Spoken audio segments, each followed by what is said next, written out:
아브라함은 우리 믿음의 조상이라 불려지죠. 하나님의 친구라고 불려집니다. 믿음 그러면 가장 먼저 떠오르는 그 인물이 아브라함입니다.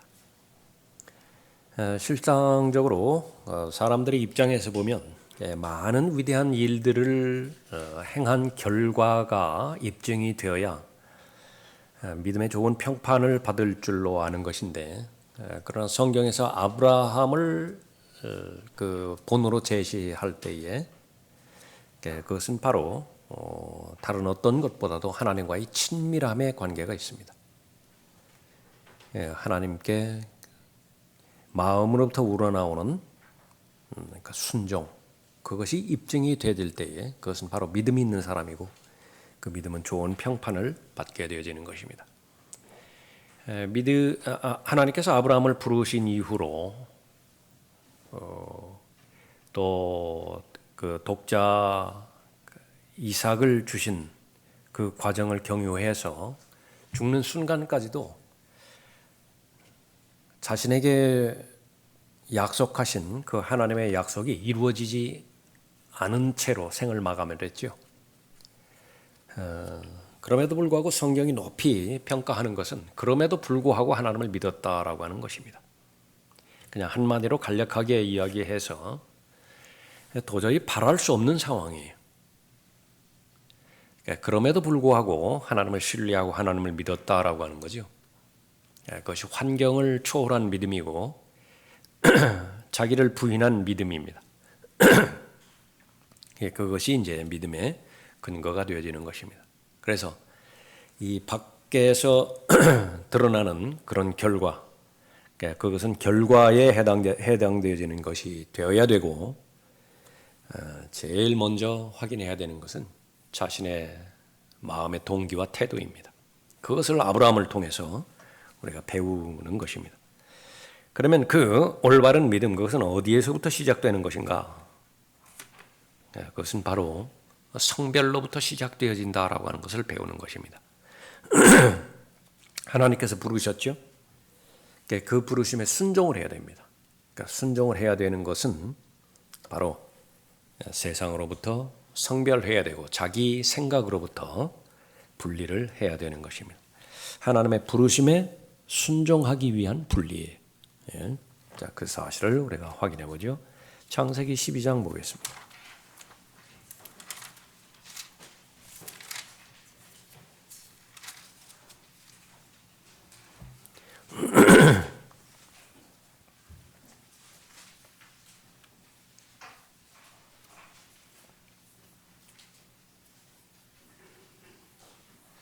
1절에 주께서 아브라함에게 말씀하셨는데 너는 내 고향과 내 친족과 내 아버지의 집을 떠나 내가 내게 보여줄 땅으로 가라.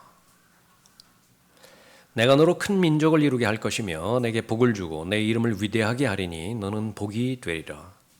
너를 축복하는 자들에게 내가 복을 주고 너를 저주하는 자를 저주하리라. 내 안에서 땅의 모든 족속들이 복을 받을 것이라 하셨더라. 그러므로 아브라함이 주께서 자기에게 말씀하셨던 대로 떠났으며 또 롯이 그와 함께 갔으니 아브라함이 하란을 떠날 때 75세였더라. 아브라함이 그의 아내 사레와 그의 형제의 아들 롯과 하란에서 그들이 모은 모든 소유와 그들이 얻은 사람들을 데리고 가나안 땅으로 가려고 떠나서 가나안 땅으로 들어왔더라.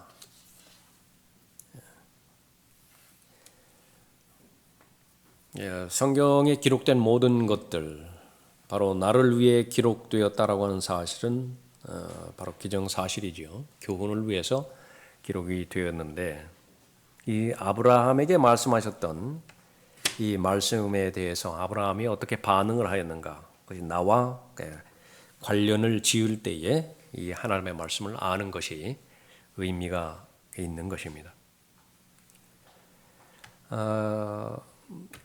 믿음으로 말미암아 은혜로 구원받은 그리스도인들,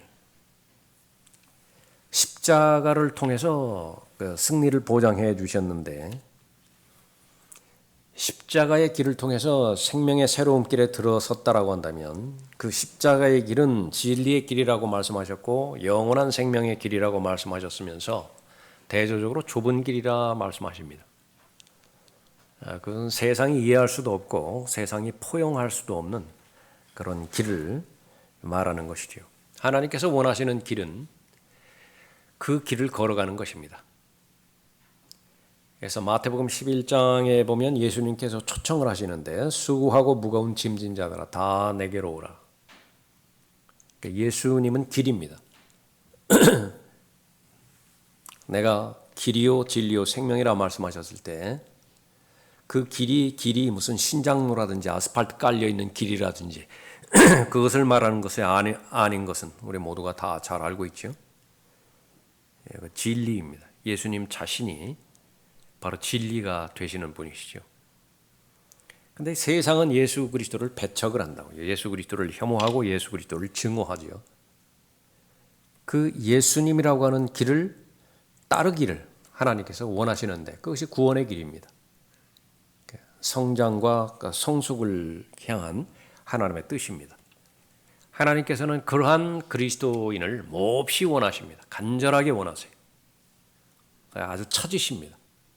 그런데 이 마지막 날들에는 그런 사람들이 거의 발견이 되지 않는 것이 또 그 현상적인 그런 모습입니다. 재림이 가까우면 가까울수록 더욱더 그런 상태인데 아브라함의 때와 똑같습니다. 그렇게 해서 이 하나님께서 그렇게 좁은 길을 제시하시고 그런데 그것이 생명의 길이고 진리의 길인데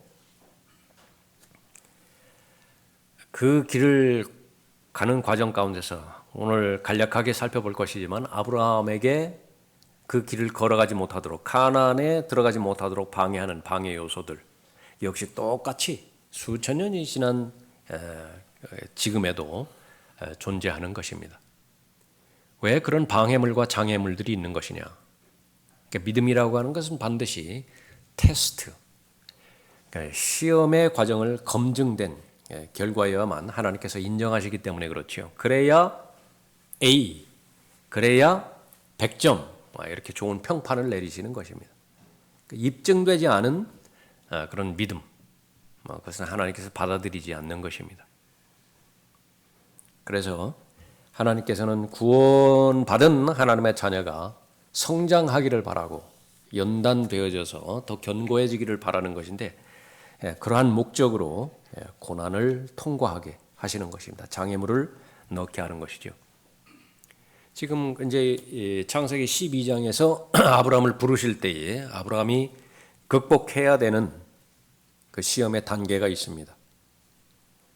거기서 마치는 것이 아니라 아브라함의 생애 끝까지 이 시험은 계속됩니다. 그것은 바로 하나님께서 아브라함을 사랑하셨다라고 하는 증거이기도 합니다. 그래서 창세기 22장에 가보면 이런 감당할 수 없는 인간의 마음으로 본다고 한다면 감당할 수 없는 시험을 주시죠. 그것마저도 극복하게 하시는 것입니다. 또 죽음이 임박해서 봤을 때도 지금 땅 한 평 자기 소유가 없지만은 그러나 하나님께서 보실 때는 전 세상을 약속을 하셨잖아요.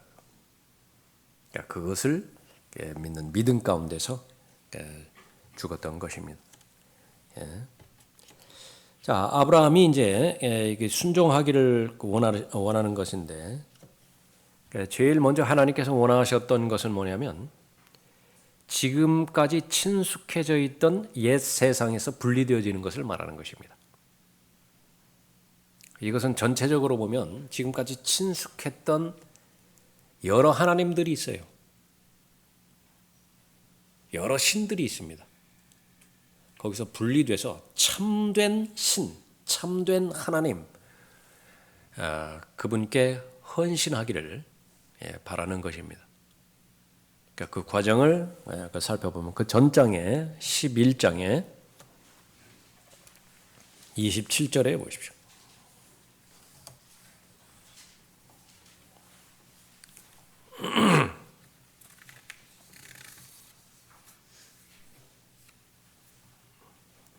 이것이 테라의 후대라. 테라는 아브라함과 나홀과 하란을 낳았고 하란은 롯을 낳았으며, 아브라함의 아버지 테라에 관한 그런 그 기록이죠. 그래서 여기에서 이제 롯이 아브라함의 조카라고 하는 사실을 아는 것입니다. 하란은 그의 아비 테라보다 먼저 그의 출생지인 칼데아 우르에서 죽었더라. 아브라함과 나홀이 자기 각자 아내를 얻었으니 아브라함의 아내의 이름은 사레요, 나홀의 아내의 이름은 밀카니. 하란의 딸이요, 하란은 밀카의 아비이고 이스카의 아비더라. 사레는 임신하지 못함으로 자식이 없었더라. 테라가 그의 아들 아브라함과 하란의 아들인 그의 손자 롯과 그의 며느리인 아브라함의 아내 사레를 데리고 칼데아 우르로부터 나와서 가나안 땅으로 가려고 하더니 그들이 하란에 와서 거기에서 거하니라. 테라의 날들이 205년이었으니 테라가 하란에서 죽었더라. 순종하기 전까지, 성별하기 전까지 아브라함의 생애, 그것은 한마디로 비참한 생이었습니다. 계속 죽음이 계속 기록되고 있죠. 하나님의 인도함과는 아무런 상관이 없습니다. 그러니까 마지막 절에 32절에 테라의 날들이 205년이었으니 테라가 하란에서 죽었더라. 시간 낭비입니다. 계속 하나님의 부르심에 성별이 늦어질 때에 그처럼 어렵게 되어지는 그런 그 부분입니다.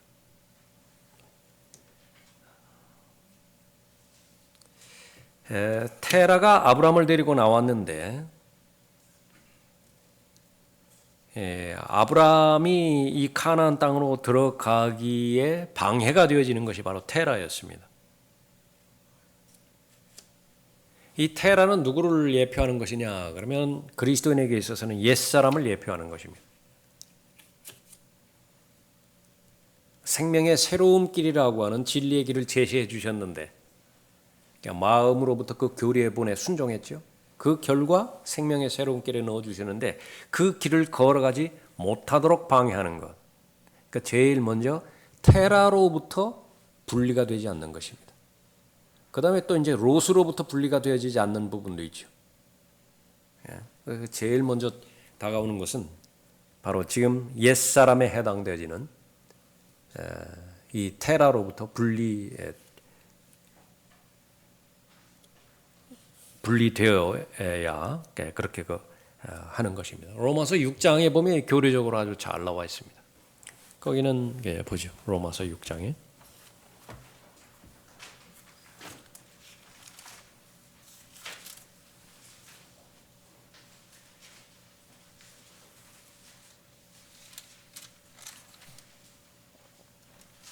11절입니다. 이와 같이 너희도 너희 자신을 정녕 죄에게는 죽은 자요 예수 그리스도 우리 주로 말미암아 하나님께는 산 자로 여기라. 14절에 죄가 너희를 주관하지 못하리니 이는 너희가 율법 아래 있지 아니하고 은혜 아래 있기 때문이라. 하나님의 부르심을 받기 전과 받은 후 아브라함의 생애가 달라졌듯이요, 십자가 이전과 십자가 이후, 내가 십자가를 알기 이전과 십자가를 안 이후, 그것은 바로 율법 아래 있는 것이냐 은혜 아래 있는 것이냐, 그것처럼 살아가는 세상 자체가 달라지는 것입니다. 그래서 그 옛사람으로부터 어떻게 자유롭게 되어지는 것이냐, 그것이 바로 우리의 관점인 것입니다. 6절에 보면 로마서 6장 6절에 우리가 이것을 아나니 곧 우리 옛사람이 그와 함께 십자가에 못 박힌 것은 죄의 몸을 멸하여 더 이상 우리가 죄에게 종노릇하지 않게 하기 위함이니라. 하나님의 뜻이죠. 하나님의 염원이죠. 자, 경험이 중요합니다. 경험이 죄 아래 종속이 되어서 죄의 종노릇할 때의 경험, 이것을 우리가 기억할 필요가 있습니다. 무엇이 남는 것이냐.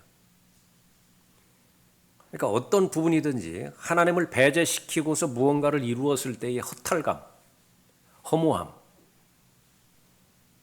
그것이 성경에서 직접적으로 언급된 죄의 목록이라고 한다고 한다면 그 죄의 쓴맛을 경험하게 되어지죠. 그런데 그것이 시간이 조금만 지나면 또 잊어버립니다. 왜냐하면 다시 토한 것으로 돌아가기 때문에 그래요. 씻은 진창으로 다시 돌아가서 뒤집어 쓰기 때문에 그런 것이죠. 그것이 본성입니다. 본능이에요. 어떻게 이 본성을 이길 수 있는 것이냐. 그러기 위해서는 하나님의 말씀을 알아야 되고 믿어야 되고, 궁극적으로는 바로 아브라함이 최종적으로 가나안 땅으로 들어갔던 것처럼 발로 걸어가야 되죠. 순종해야 되는 것입니다. 그래서 거듭난 그리스도인들, 그 가운데서 하나님을 따르지 않기를 원하는 사람은 아무도 없습니다. 하나님과 동행하기를 원하고 하나님과 친밀해지기를 원하는 것인데, 그것이 방해가 되어지는 것, 그것은 바로 옛사람입니다. 옛사람이 얼마만큼 강한 것이냐, 이것도 경험을 해야 됩니다. 하나님의 은혜 가운데서 경험하게 할 텐데요, 모두가 다 부르짖게 만들 거예요. 오, 나는 비참한 사람이로다. 그러니까 소망이 없다고 말이에요. 절망적이에요. 그래서 이 절망의 탄식은 도둑질에서 나오는 것도 아니고, 무슨 사람을 살해해서 나오는 것도 아니고, 계속해서 자신의 삶이 악한 습관에 아주 쩔어서 아주 지긋지긋해서 그렇게 하는 것도 아니에요. 그러니까 어디서부터 나오는 것이냐? 그러니까 내가 하나님의 뜻을 행하기를 원한다고요. 그러니까 이것이 전제가 안 되면은 이 진정한 성경적인 탄식은 안 나와요. 그러니까 제일 먼저 확인해야 되는 것은 하나님께서 나를 부르셨는데 그 부르심에 내가 따라가기를 원하는 마음이 있어야 돼요. 그런데 따라가지 못하게 만드는 거예요. 무엇 때문에 그렇죠? 자기 아버지 때문에 그래요. 자기가 생활했던 친밀한 옛 생활 때문에 그렇게 되어지는 거죠. 그것을 반드시 해결해야 되어지는 것입니다. 옛사람, 여기에는 성경에서 단호하게 말하는데, 여기는 어떠한 하나님께서 인정하실 만한 것이 없다. 선한 것이 없다. 그래도 윤리적이고 또 도덕적인 삶을 살지 않습니까? 네, 그래요. 그런데 속지 말아야 될 것은 하나님께서는 그 마음의 중심을 보시거든요. 도대체 어떤 마음의 동기에서 윤리적인 도덕적인 생활을 그렇게 지속되는 것이냐? 그럼 지탄받지 않기 위해서예요. 여러 가지 계산을 복잡하게 계산해 봤을 때 그렇게 사는 것이 자신에게 유익이 되기 때문에 사는 거예요. 결국 자기 만족입니다.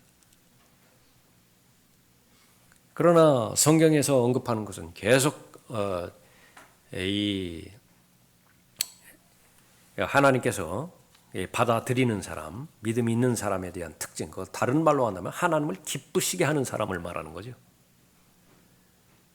그래서 그 하나님을 누가 기쁘시게 하는 것이냐 그러면 믿음이 있는 사람인데, 그 믿음은 어디에서 형성되는 것이냐? 마음 한복판에서 형성되는 거죠. 마음 한복판에서 형성되는 것입니다. 거기도 한번 봅시다. 로마서 펴져 있죠. 14장 보십시오. 로마서 14장.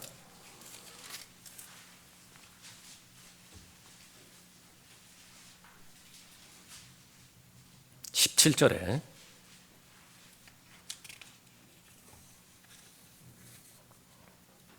하나님의 나라는 먹고 마시는 것이 아니라 다만 성령 안에서 의와 화평과 기쁨이라. 이러한 것들로 그리스도를 섬기는 자는, 섬김의 동기가 있습니다.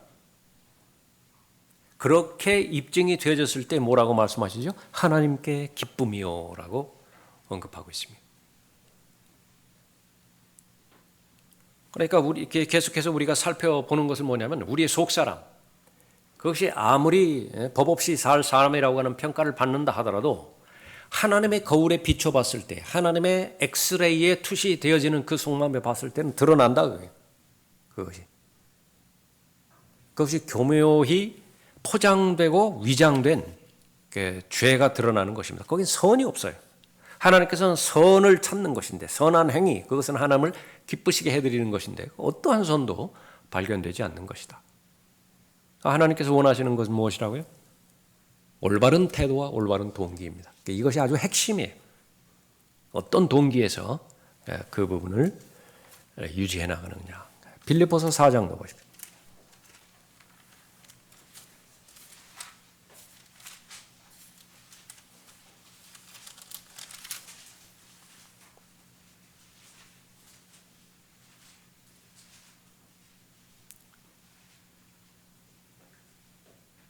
4장 18절에 내게는 모든 것이 있고 또 풍부하니라. 이게 헌금을 언급하면서 그러니까 내가 돈 모자라 가지고서 너희들한테 이야기하는 것 아니다. 이제 그런 배경이에요. 나는 너희가 보낸 것을 에파프로디도로부터 받아서 풍족하게 되었느니라. 그러니까 이는 향기로운 냄새요 받으실 만한 희생제요 하나님을 참으로 기쁘시게 하는 것이라. 그러니까 계속해서 언급하고 있는 거예요. 이 부분들로 계속 일관되게 기록되어 있습니다. 그러니까 무엇을 하든지 또 이 하나님 앞에 경배를 드리는 것도 예수 그리스도를 섬기는 것도 또 헌금을 하는 것도 모두가 다 그 올바른 태도와 동기로 인해서 하나님을 기쁘시게 해드리는 것이라 그렇게 말씀하고 있는 것이죠. 그래서 이 제일 먼저 우리가 해결해야 될 이 테라, 이 부분은 자신의 육신이라고 하는 사실을 우리가 잘 알아야 됩니다. 빌립보서 3장 거기 그 전에 4절에 보십시오. 하나님께서 제일 싫어하시는 사람은 육신을 신뢰하는 사람입니다. 그래서 지금 빌립보 성도들에게 우리는 육신을 신뢰하지 않는 사람이라 그것을 강조하고 있어요. 그러나 마음의 변화가 없다고 한다면 구원받기 이전의 상태, 그 상태는 모두가 다 이 육신을 신뢰하는 것으로 한마디로 규정되어질 수 있습니다. 그러니까 자기의예요. 하나님을 가장 대적하는 것은 자기의입니다. 거짓말하는 것이 아니에요. 어두움 가운데서 행해지는 난잡한 행위들, 그것이 하나님을 대적하는 것이 아니라 그런 결과일 뿐이에요. 하나님을 가장 대적하는 것은 바로 세상에서 인정하고 있는 깨끗하다라고 하는 사람, 올바르다라고 하는 사람, 다시 말하면 성경에서 그렇게 예수님을 가장 대적했던 바리새인들입니다. 그 바리새인들의 특징은 무엇이냐? 그 바리새인 중에 바리새인이 바울 아니에요? 구원받기 이전에 바울이라. 4절에 나도 육신을 신뢰할 만하니 만일 누군가가 육신을 신뢰할 만한 것이 있다고 생각한다면 나는 더욱 그러하니라. 나는 8일 만에 할례를 받았고 이스라엘인이며 베냐민 지파요 히브리인 중에 히브리인이요 율법에 의하면 바리새인이라. 열성으로 말한다면 교회를 박해하고 율법의 의로 말한다면 율법의 의를 받아들이는 것이 바로 자기 의지요. 율법의 의로 말한다면 흠이 없습니다. 그 안팎을 다 뒤져본다 하더라도 완벽하다, 온전하다라고 했었죠. 그런데 이제 구원받은 후에는 어떤 고백을 하게 됩니까? 갈라디아서 2장 보십시오.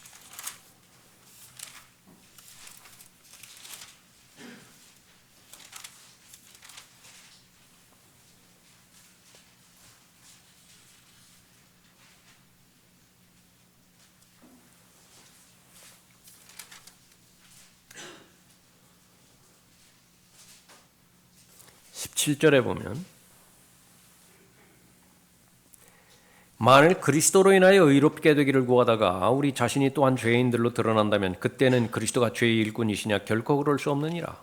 이것은 앞에서 계속 언급하는 것처럼 사람이 율법의 행위로 의롭게 되는 것이 아니라라고 하는 것을 계속 강조하는 것입니다. 율법의 의로 그 행위로 의롭게 되는 것은 아니다. 18절에 이는 만일 내가 헐었던 것을 다시 세우면 내가 나 자신을 범법자로 만들기 때문이라. 그러니까 하나님의 의와 자기의 계속 이 둘 사이에 싸우는 것인데 처음에 내가 구원을 받았어요. 하나님의 의에 의해서. 그런데 조금 진행되다가 다시 자기 의로 돌아갈 수도 있다고 말해요. 율법주의로 다시 돌아갈 수 있다. 그러면 다시 하나님 앞에 자신 범법자로 만드는 것이라. 20절에 내가 그리스도와 함께 십자가에 못 박혀 있으나 그럼에도 나는 살아있노라. 이것을 아까 살펴봤던 빌립보서 4장에서 육신을 신뢰하는 자신과 대조를 해보는 거예요. 똑같은 바울이라고요. 구원받기 이전이냐 이후냐 그것만 다를 뿐이지. 내가 그리스도와 함께 십자가에 못 박혀 있으나 그럼에도 나는 살아있노라. 그러나 내가 사는 것이 아니요 그리스도께서 내 안에 사시는 것이라. 그러니까 내가 아니라 그리스도, 이것이 모토가 되어야 되는 거죠. 성별의 제일 첫 번째 단계인 것입니다. 그래서 하나님의 부르심에 순종하기를 모두가 다 원하는 것인데 그 순종이 가능하게 되어지는 것은 바로 십자가로부터 시작된다. 구원은 십자가로부터 시작되어지는 것 마찬가지고 예수 그리스도와 함께 동행함으로 인해서 예수 그리스도를 섬기는 모든 그 부분. 그런데 그 부분들이 이제 그 죄에 빠져서 그 죄를 탐닉하다가 그렇게 경험했던 그런 그 경험들이 중요하다고 언급했죠. 그런데 문제는 무엇이냐 그러면 그 죄로부터 돌아섰을 수는 있어요. 그런데 하나님과 동행하기 위해서는 하나님께서 요구하는 그 요구사항들을 만족시켜야 되는 것인데 그것이 헌신이고 그것이 순종인데요. 이 부분이 거의 일어나지 않는다는 데 문제가 있습니다. 왜냐하면 죄를 경험했다라고 한다면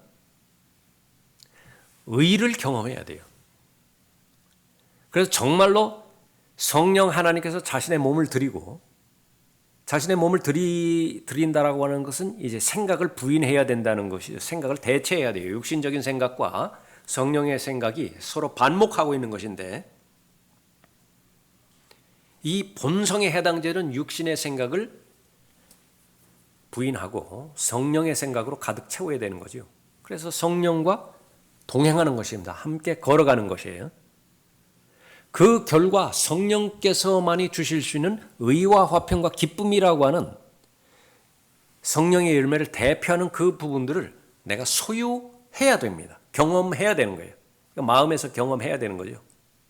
그렇게 된다라고 한다면 자연스럽게 마음의 변화가 일어나는 것인데 무엇이냐 하면 세상 두 쪽이나도 그것을 한다고요.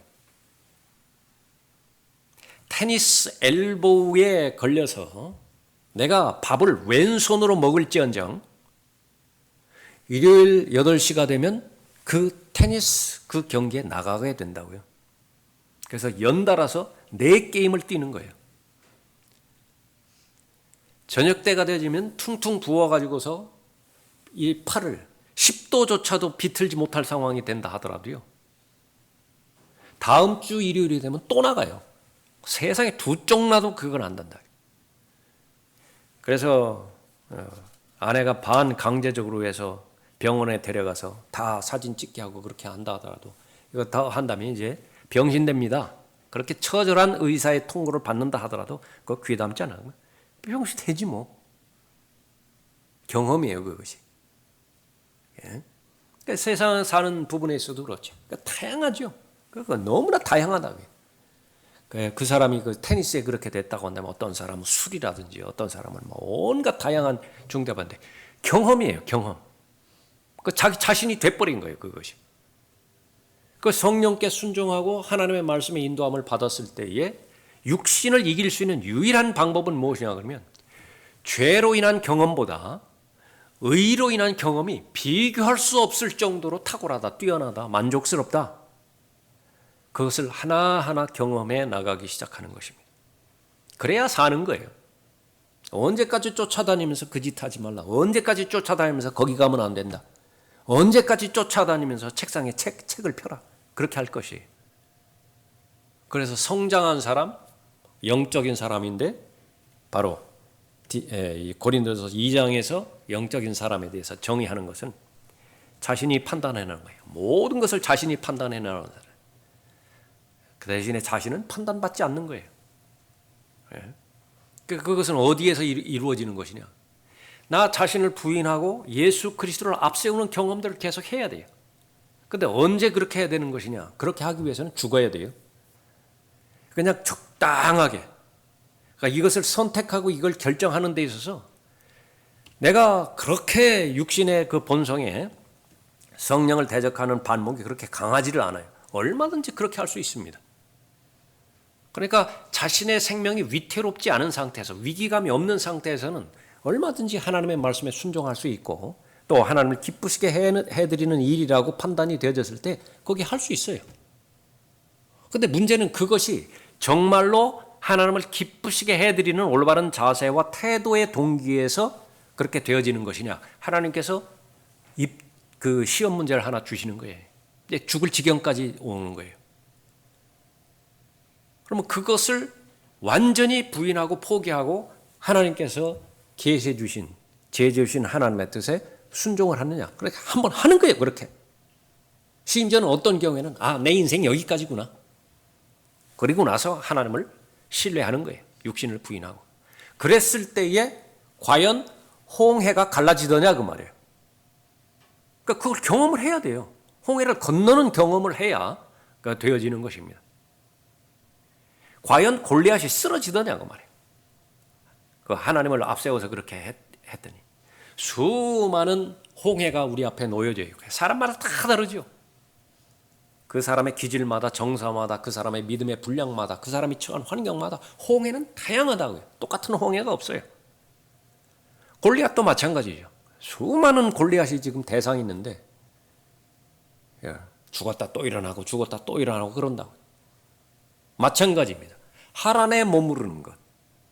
또 테라 때문에 테라가 살아있는 동안에는 가나안 땅에 들어가지 못한다. 죽어야 돼요. 그 수많은 테라들, 수많은 하란들, 그것을 내가 찾아내야 되는 것인데 그 제일 첫 번째는 육신이라. 육신. 그래서 그것으로부터 성별하는 것은 세상으로부터 성별을 하나님께서 원하시는 건데 그 세상을 가장 탐닉하고 세상에 대해서 가장 기호가 맞는 것은 바로 육신이라. 너무 코드가 잘 맞아요. 막 죽을 것 같다 하더라도 세상적인 경향, 세상적인 영향력, 그것이 제시받았을 땐 눈 부릅뜨고 일어난다. 다시 보십시오. 갈라디아서 2장 20절. 내가 그리스도와 함께 십자가에 못 박혀 있으나 그럼에도 나는 살아있노라. 그러나 내가 사는 것이 아니요 그리스도께서 내 안에 사시는 것이라. 내가 이제 육신 안에서 사는 삶은 나를 사랑하셔 나를 위해 자신을 주신 하나님의 아들을 믿는 믿음으로 사는 것이라 언급하고 있죠. 옛사람이 죽어야만 하는 것인데요. 빌립보서 3장에서도 강조하는 것은 우리는 부활의 능력으로 산다. 예수 그리스도의 부활의 능력으로 사는 거예요. 부활의 능력을 경험하려고만 한다고 한다면, 부활을 경험해야 한다고 한다면 나사로를 떠올려 보세요. 나사로 외에 부활의 능력을 경험한 사람이 어디 있어요? 그러니까 유일하게 나사로밖에 없다고요. 죽었어야 됐죠. 죽어야 된다고 죽어봐야 그 다음에 다시 살아났을 때 그 부활이라고 하는 것이 이런 것이구나. 그렇게 아는 것이죠. 부활의 능력으로 살아가는 것입니다. 그래서 옛사람이 아니라 새사람으로 살아가는 것은 바로 예수 그리스도의 부활의 능력과 똑같은 능력으로 살아가는 것을 말하는 것인데, 그건 반드시 죽어야 되는 것인데 그 옛사람이 죽는 것은 제일 먼저 하나님께서 그 옛사람에 대해서 어떻게 평가를 하시더냐 라고 하는 거예요. 내가 보기에는 아주 승승장구하는 기업이에요. 지금 뭐 주변 사람들의 말을 들어본다 하더라도 이거는 장래성 있는 기업이라 그 말이에요. 그렇고 또 내가 마음이 이미 거기에 기울었었고 내 마음도 그 평가에 마음을 많이 주었고, 근데 전문가의 평가는 부정적이에요. 투자하면 안 돼요. 망하는 것은 기정사실인데 언제 망하는 것이냐, 이것만 달려있다고요. 내 느낌하고는 다르죠. 내 분위기하고도 다르다고요. 나는 신뢰할 만한 대상, 객관적인 세상 그 대상이고, 그렇기 때문에 그 말을 따라야 돼요. 다만 그 평가하는 그 부분이 신뢰성 있는 기관이어야 되겠지요. 오케이? 마찬가지로 내 육신에 대해서도 내가 평가하는 내 육신이 있다고요. 그럼 나보다 더 나를 잘 아시는 분이 내 육신에 대해서 평가를 내리는 것인데 거기에 선한 것이 없다고 말한다. 예수 그리스도께서 십자가에 달려 돌아가셨을 때에 그 보혈을 흘려주심으로 인해서 죄의 모든 형벌로부터 나를 구원해 주셨고요. 그건 사실이고, 동시에 나의 옛사람을 끌어다가 그 자신이 매달린 십자가에 같은 주에 놓고 못으로 때려박았다. 내가 느껴지지도 않고 나는 2000년 전에 거기에 존재하지도 않았고 상관없어요. 하나님께서 그렇게 가셨다라고 하는데 그걸 믿을 수 있어야 되죠. 그래서 그 사실을 하나님의 말씀을 통해서 계시를 받았을 때에 나는 내 지성과는 상관없이 내 경험과는 상관없이 그걸 받아들인 것이죠. 그리고 그것이 나에게 일어난 사건으로 다른 사람은 모르겠다고요. 다른 사람에게 그렇게 됐는지 안 됐는지 모르겠는데 적어도 나에게만큼은 그것이 진리가 되는 거예요. 그게 여기였다고요. 그럼 그것을 입증해야 되죠. 병원에 내가 필요가 있어서 병원에 갔는데 그 의사에 대해서 소개하는 그 학위증들이 쫙 나와 있다고. 어디 아주 그 유명한 좋은 의과 대학을 나왔고 또 뭐 박사 학위까지 있고 뭐 시술한 그 임상 결과는 이렇게 쫙 나왔다. 언론에 그렇게 그 인터뷰까지 하고 그렇게 하고 했다. 마지막 하나 남은 거예요. 마지막 하나. 수술 때에 자발적으로 눕겠느냐라고 하는 거죠. 그래야 이제 병은 고칠 수 있다고요. 근데 거기까지 다 확인을 했는데 수술 때 눕는 것을 거부를 해버렸다. 그럼 아무것도 일어나지 않는 것입니다. 아무런 변화도 없다. 그러니까 그것이 바로 자신의 몸을 의의 도구로 최종적으로 드리는 그 부분이죠. 거기까지가 이제 부활의 능력입니다. 예수 그리스도의 부활의 능력으로 잘 살아가는 것입니다. 고린도후서 10장 보십시오. 고린도후서 10장.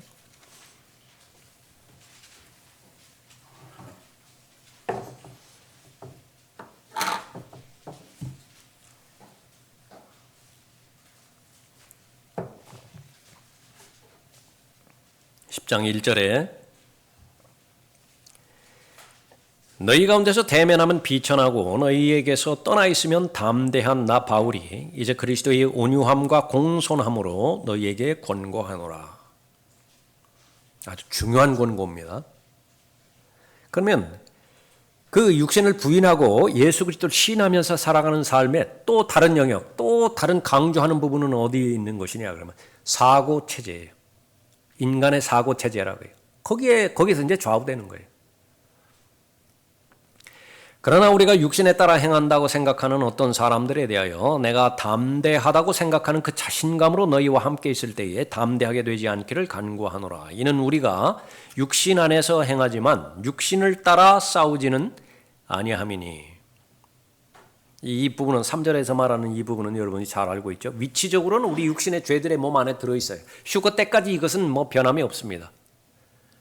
호흡이 멈추는 순간까지 우리의 위치, 위도와 경도, 그걸 따졌을 때의 그 물리적인 위치를 말하는 것이요. 그 육신 안에 있어요. 그러나 육신의 소프트웨어에 동조해서 그 시스템에 의해서 돌아가지는 않는다 그 말이에요. 육신적으로 육신을 따라 싸우지는 아니하미니. 4절에 우리의 전쟁 무기는 육신적인 것이 아니요 오직 하나님을 통하여 견고한 요새들을 무너뜨리는 능력이라. 이 견고한 요새 찾아내야 되죠. 마음의 중심에 있습니다. 마음의 중심에. 이 요새가 만약에 형성이 되어져 버렸다. 아무리 발버둥을 친다 하더라도 마음을 다하여 나는 하나님을 사랑하겠다. 불가능해요. 지성을 다해서 내가 또 힘을 다하여 하나님을 사랑하겠다. 그게 불가능해요. 그건 있을 수가 없다. 그러니까 요새가 형성이 되면 안 돼요. 그래서 이 발견되기 전에 무너뜨려야 된다. 루터가 말한 것처럼 그 새가 머리 위로 지나가는 거. 그거는 어쩔 수 없다. 예수님도 그거 어쩔 수 없었어요. 예수님도 이 지상의 삶을 살아가는 동안에 그 돌로 빵 만들어 보라. 성경 꼭대기에서 뛰어나야 보래요. 그걸 막을 방법이 없어요. 그 부분은. 그러나 새가 머리 위에 둥지를 트는 것은 막을 수 있다고요. 만약에 둥지를 틀어버렸다. 그러면 끝나는 거예요. 죄가 생각 속에 들어와서 요새를 구축하려고 한다. 이것은 안팎으로 다 형성이 되는 거죠. 사도행전 20장에서 하나님의 교회라고 하는 그 교회를 공격하는 것. 그 외부의 공격이 있고요. 이리들의 공격이 있죠. 내부의 공격이 있다고요. 왜곡된 것을 말하는 자들이 있다고요. 둘 다 방어를 해내야 돼요. 우리의 마음도 마찬가지입니다. 외부의 공격이 있다고요. 세상이 근거가 돼서 나에게 생각이 주는 거. 근데 거의 대부분 그 세상의 공격에 스스로 방치해 버렸지. 어떤 경우냐. 방어할 능력이 없으면 계속 세상 말에 귀를 내어주는 사람들이. 세상에서 일어나는 일들에 거의 관심의 대부분을 가지고 있고, 반면에 성경을 열어서 하나님께서 나에게 말씀해 주시는 것은 인색해도 그렇게 인색할 수가 없다. 30분도 안 들인다. 30분도. 그리고 나서 세상에 대해서 쏟아내는 그런 정보에 대해서는 한없이 너그러워요. 마귀가 직접적으로 넣어주는 생각도 있죠. 그 사람은 특별하게 하나님께 더 나아가고자 하는 사람, 하나님께서 부르심을 받은 대상들, 마귀는 집중하는 것입니다. 그것이 가능하기 위해서는 육신과 동의를 이루어야 되는데, 육신의 생각과 마귀의 생각이 합치가 돼서 요새를 만들려고 한다. 만약에 그 순간 그것을 걷어차 버릴 수 있는 순발력이 없다. 그러면 죄가 들어와서, 죄의 씨가 들어와서요, 이 모태 안에 착상을 해버립니다. 생명체가 착상을 해버리는 거예요. 그러면 그건 방법이 없어요. 시간이 지나면 그 안에서 자라겠죠. 태아가 자라겠죠. 죄가 자란다고요. 때가 되면 출산을 하게 됩니다. 죄가 나온다고요. 마음 안에서 형성된 죄가 어떤 형태로든지 밖으로 스멀스멀 기어 나온다고요. 그리고 나서 어떻게 돼요? 자기의 숙주를 죽여버려요. 살모사와 똑같은 것이라. 그것이 바로 이제 문제 체계가 되는 사고 체계라. 그러니까 그것을 지금 똑같은 형태에서 말하고 있는 것입니다. 5절에 여러 가지 구상과 하나님을 아는 지식을 거역하여 스스로 축혀 세운 모든 높은 것들. 그러니까 사람들은 창조적인 생각, 이것을 상당히 선호하잖아요. 그러니까 그리스도인들도 마찬가지예요. 그리스도인이야말로 창조적인 생활을 해야 돼요. 아버지가 창조주시잖아요. 그분의 신격에 우리가 참여했잖아요. 얼마든지 창조적인 생각으로 해야 되죠. 그런데 문제는 뭐냐면 하나님과 대적하는, 하나님과 대치되어지는 여러 가지 구상과 여러 가지 높은 것들의 그쪽 방향으로 거꾸로 나간다. 반대로 나가요. 반면에 정상적인 그리스도는 어떻게 해요? 하나님의 말씀에 동의하고 하나님의 말씀에 일치하고 그렇게 나가다 보니까 하나님께서 번뜩 여러 가지 상상들을 주신다. 생각들을 주시고 구상들을 주신다. 너무나 좋아요. 가슴이 벅찬 거예요. 사는 맛이 있는 거예요. 그런 거고. 그런데 여기에서는 정반대로 나가죠. 다시 보십시오. 여러 가지 구상과 하나님을 아는 지식을 거역하여 스스로 축혀 세운 모든 높은 것들을 무너뜨리며 모든 생각을 사로잡아서 그리스도께 복종케 하니, 영적 전쟁의 실체를 말하는 거예요. 이 부분을 건너뛰고 이 부분을 간과하고 심지어는 무슨 성경의 변개니 또 거짓 교리니 무슨 시대적인 경륜이니 아무리 해보라고요. 아무리 해보라. 그것은 무엇이 입증하느냐 그러면 적어도 30년의 성경대로 믿는 그리스도인의 역사가 그를 입증해 주는 거예요. 그것은 다른 말로 하면은 마귀가 성경을 알고 있는 그런 지식에서 벗어나질 못해요. 아무리 성경을 많이 알아도 마귀보다 더 잘 알겠어요? 마귀가 하나님을 안다고요. 마귀가 성경 지식을 알아요. 마귀가 예수 그리스도를 보고 하나님의 아들이라고 직접적으로 고백하잖아요. 그 지식보다 더 뛰어난 지식을 갖느냐고요, 사람들이. 그런데 어린 아이와 같은 아주 연약하고 세상에서 인정하지 못하는 사람의 지식이라 하더라도 거기에 믿음이 발견이 된다. 다시 말하면 하나님을 사랑하고 하나님의 말씀에 순종할 준비가 되어 있는 그런 믿음이다. 하나님께서 그 믿음을 평가를 해주는 거예요. 평판을 해준다고요. 그래서 순종이 따라주지 않는 믿음, 하나님에 대한 친밀감이 없는, 다시 말하면 말씀과 기도가 배제되어 있는 하나님의 일들, 하나님의 사역들, 그러니까 그런 것들은 바로 이 고린도후서 10장 5절에 직접적으로 관여가 되는 거예요. 그래서 부지런해야 돼요. 자기 자신을 부지런히 성찰해봐야 되는데 어디를 성찰해봐야 되는 것이냐? 바로 나에게 있어서 테라는 무엇이냐? 나에게 있어서 그렇게 시간을 많이 낭비하게 만들고 주춤주춤거리게 만들고 더 나아가지 못하게 만드는 하라는 무엇이냐? 그러니까 그것을 잡아내야 돼요. 그렇게 됐을 때에 이제 결국은 죽죠. 테라 중에 그제서야 움직인다고요. 언제 죽을지 몰라요. 그러니까 그 부분들을 잘 찾아내서 하나님의 부르심에 합당하게 잘 나가야 되는데 그만큼 믿음의 여정, 그것은 결코 넓은 길이 아니라 좁은 길이라고 말씀하시는데 그것은 옛사람을 어떻게 처리하는 것이냐, 옛사람에 대해서 어떻게 평가를 하고 하나님의 방법대로 처리를 하느냐, 그렇지 않느냐에 달려있다는 사실을 우리가 잘 알아야 되는 것입니다.